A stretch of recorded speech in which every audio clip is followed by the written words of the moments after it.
Here's a real quick rundown of this Troop Finances Tracker 3.0 that I've made with some sample data for a made-up troop. The main tab that you'll use a lot is this Transactions tab. It's set up to look like a checkbook register, if you remember those. Anything in yellow is what you're encouraged to type into. So the starting balance up here, and then as you can see all these different transactions.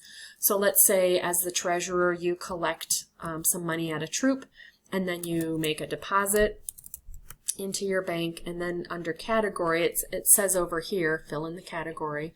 As you do things, I'm going to start typing, and then I can pick it off the list. Now it says fill in the deposit inflow or the payment outflow. So I'm going to say that's $120, and now I can see my new balance.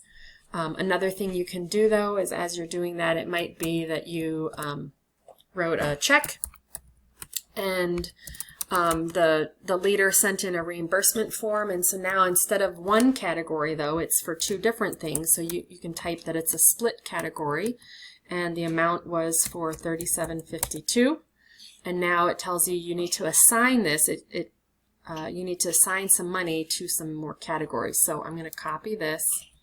I'm going to type in that this is part of a split category, and now I can pick my category. Part of it was for unit supplies for the Pathfinders, and that was $9.34, and now it tells me I still have $28.18 to do, and that indeed was for we'll put in this is also going to Betty, and this is a split still, and this was for fall camp. She bought some supplies for a craft supplies, and that was for $28.18. All right, so now we've finished our transaction. So you can just keep listing things. If you run out of space, there's instructions at the bottom how to add more rows, and so you can just keep adding transactions for everything that you bring in or send out from your Troop Finances. Now let's look at another tab that's important at the beginning of the year and then throughout the year to see if you're staying on track, and that's your Budget tab. So all of these, whenever you pick a new category, all of these categories here come from this column right here. Anything in this column will show up there as a transaction that you can select. And so this is just at the beginning of the year, the troop board would sit down and make some plans on how much money you anticipate that you'll be getting, and then how you intend to spend that. And so, for example, right now I still have about $480 to denote. So, for example, spring camp, we could say maybe we're going to put some money towards spring camp.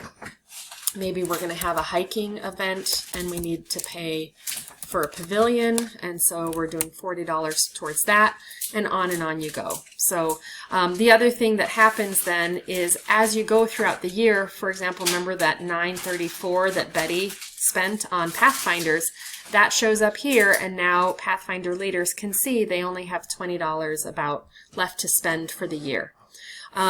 Another sheet that's can be important is these reimbursement form and the deposit form.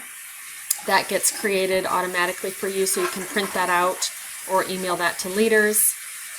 There's also a reconciliation report that you should do every month, and then you'd save a static version of it, and that's about it.